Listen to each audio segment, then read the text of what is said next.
Rayu gemerlap kota mendayu, berjanji memberi kebahagiaan bagi penghuni Jakarta. Hingar yang menderu di setiap sudutnya seakan memanggil pelancong datang.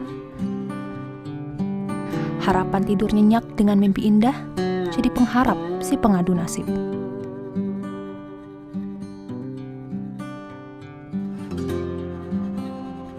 Jakarta, wajahmu tak pernah asing.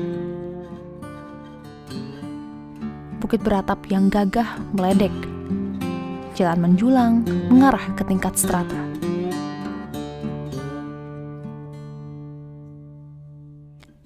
Detail di belakang nama dikejar demi pembeda penghasilan. Sangkue itukah kau Jakarta? Bukankah hidup bahagia cukup dengan perut kenyang, tidur nyenyak, dan punya uang saja? Bicara bahagia, memang warga Jakarta sudah mendapatkannya dengan segala penunjang yang dirangkai si empunya.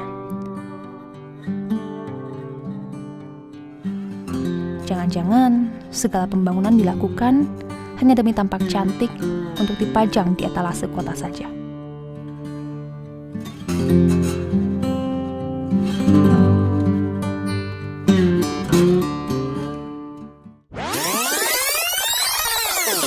Bentar deh, beneran bahagia?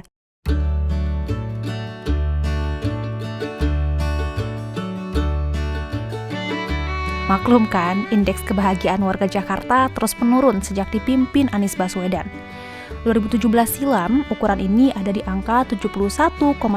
5 tahun dipimpin Anies, indeks kebahagiaan warga DKI Jakarta justru turun 0,65 poin menjadi 70,68%.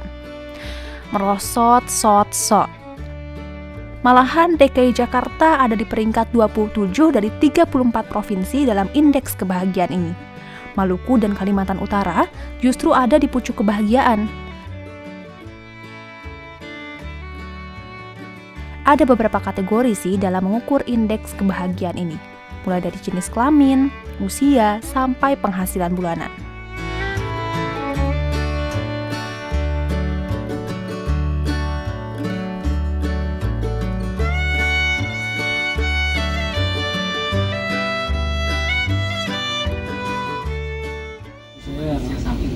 Minta tuh kesehatan aja deh, nggak mau minta muluk-muluk pengen mewah gini, nggak usah dulu, yang penting kesehatan saya. Terus tuh ya bantuan gimana keadaan tempat saya nih, rumah udah hancur,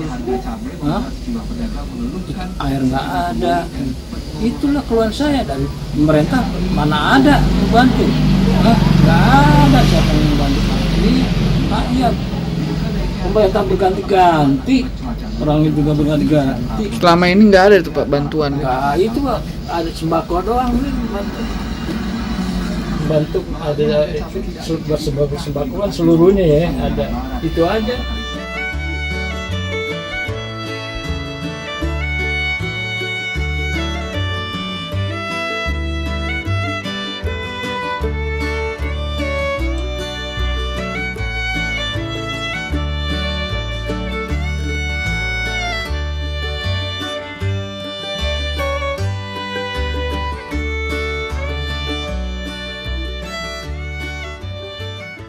Sekarang Pak ya, nih pemerintah nih kemajuan ulang tahun begini, lihat Pak tuh di kolong kumuh, tadinya nggak ada tuh waktu nggak ada relnya ya, nggak ada jalan layang gitu, nggak ada tuh komo nggak ada, ini malah tambah bikin. Itu harus dipikirin tuh pemerintah begitu juga, itu orang susah ya, kita harus bantu gimana caranya bantu tuh supaya kita ini negara kita tuh supaya bersih, dilihat nih ya nggak kumuh lah gitu. Ini kota, ibu kota ini bukan desa, ibu kota. Ini yang saya bingung juga begitu, pemerintah kenapa diam aja gitu, kenapa diam aja masyarakat itu, emang masyarakat kurang mampu.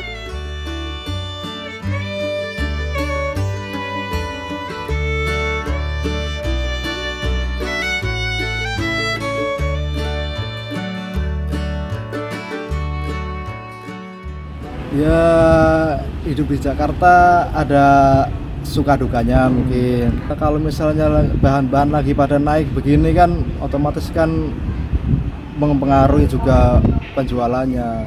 Seperti kayak cabai kan lagi naik, daging juga lagi naik. Jadi kan otomatis kan kita harus berputar otak juga untuk bisa biar modal itu bisa kembali dan masih sedikit ada untung, ada sisanya begitu.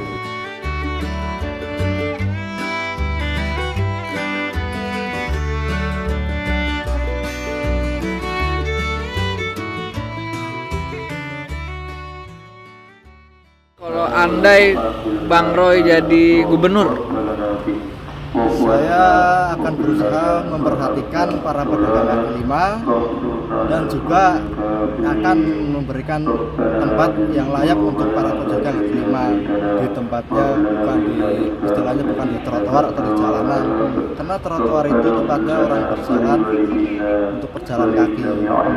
Ya mungkin bisa dibilang sedikit memperhatikan ya, karena kurangnya tempat untuk para PKL jadi mereka harus terpaksa berjualan di atas trotoar yang seharusnya tidak untuk digunakan untuk berjualan.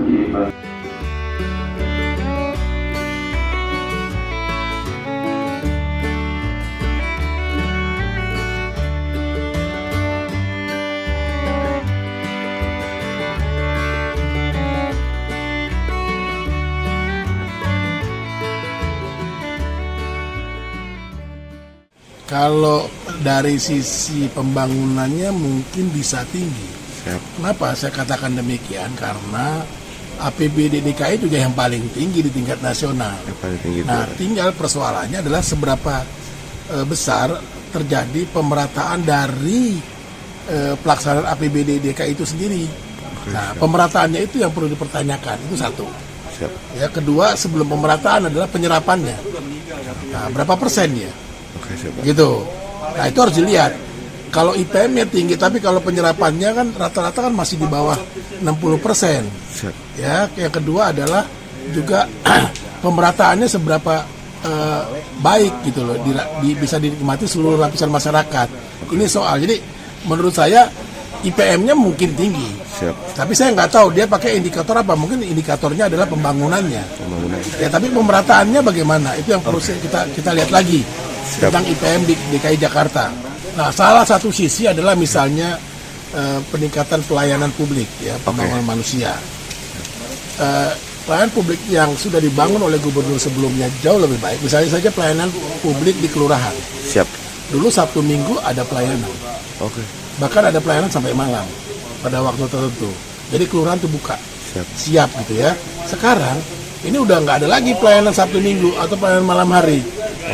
Jadi boleh dibilang pelayanan publik ini sekarang sudah bergeser jadi kurang baik lagi gitu loh. Itu baru satu. Nah, sekarang penanganan kasus misalnya, penanganan kasus kesejahteraan, ya, banjir misalnya. Sampai sekarang tidak ada upaya atau kebijakan atau program melanjutkan penanganan banjir di Jakarta. Gitu. Ya, sampai sekarang banjir masih ada di Jakarta.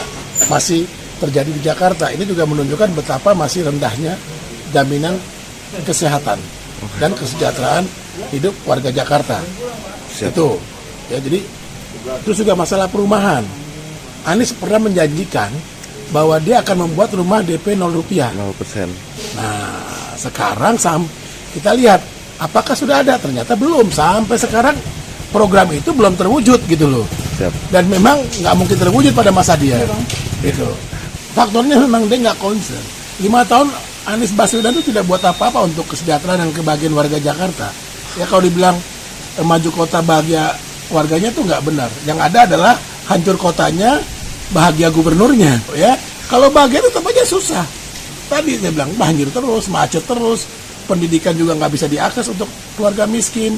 Ya, perumahan yang dijanjikan juga, perumahan DP 0 rupiah juga nggak ada program pembangunan kesejahteraan dilakukan oleh Gubernur Anies Baswedan selama 5 tahun menjadi Gubernur Jakarta. Itu nggak bisa dipungkiri, kelihatan kok. Ya, bahwa dia nggak buat apa-apa, kecuali hanya dia buat Formula E doang. Tuh kan beneran belum bahagia. Padahal Anies Baswedan kan sudah membuat banyak sekali perubahan. Dari sektor pendidikan, udah. Dari sektor pembangunan, juga udah. Terhadap kehidupan, udah juga. Tapi apa semua itu sudah dimanfaatkan dengan baik oleh warganya? Jangan-jangan justru semua inisiatif itu gak dirasakan manfaatnya sama warga. Semua itu diukur lewat Indeks Pembangunan Manusia. Dijelasin dulu nih ya, Indeks Pembangunan Manusia atau IPM itu menjelaskan gimana penduduk bisa mengakses hasil pembangunan dalam memperoleh pendapatan, kesehatan, juga pendidikan. Nah, IPM DKI Jakarta tahun 2021 terbilang tinggi, mencapai 81,11%. Artinya, IPM DKI Jakarta tahun 2021 tumbuh 0,42% dibanding tahun 2020 sebesar 80,77%. Sejak 2011 lalu sampai 2021, IPM Jakarta meningkat 4,13 poin dengan rata-rata pertumbuhan 0,52% per tahunnya. So, literally dan honestly, apa angka ini sesuai sama kenyataannya? Kayak, you know kan, jangan-jangan faktanya nggak gitu. Nah tadi belajar dari fakta-fakta lapangan ya, dari sisi pembangunan, pemerataan ekonomi, pendidikan, kesempatan buat orang miskin, itu kesenjangannya masih jauh antara masyarakat warga Jakarta yang miskin dengan warga Jakarta yang kelas menengah atas. Ya, jumlahnya juga bertambah. Ya kalau kita lihat apalagi ditambah ini situasi pandemi. Gitu. Dari sisi pendidikan saja, pencapaian akses pendidikan buat anak miskin aja itu masih banyak persoalan. Pengalaman beberapa kasus yang kami tangani justru banyak anak-anak miskin itu tidak bisa masuk ke sekolah negeri. Oke, siap. Ya, mereka justru masuk ke sekolah-sekolah swasta yang mutunya jelek sekali atau kurang bagus. Nah, ini menunjukkan bahwa kebijakan pendidikan yang pada masa Anies Baswedan ini tidak berpihak pada anak-anak miskin.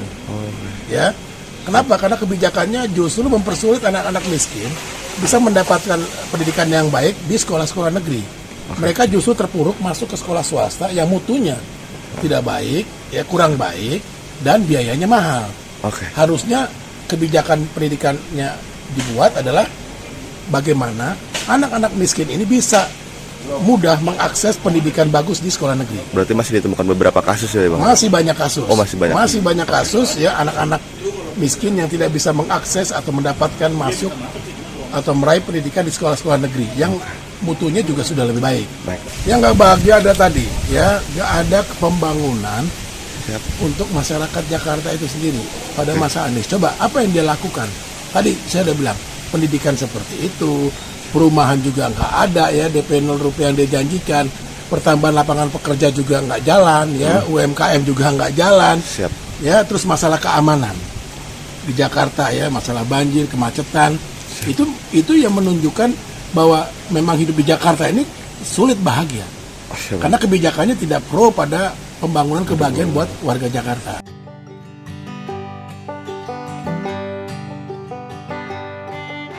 Di tahun ke-495 ini, semoga Jakarta bisa membawa penduduknya ke arah yang lebih baik. Tahun ini juga, mudah-mudahan Jakarta benar-benar mendapat pemimpin yang sibuk mementingkan warganya.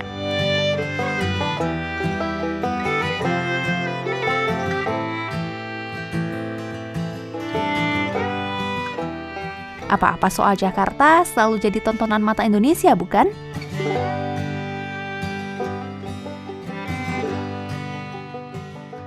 Selamat ulang tahun Jakarta!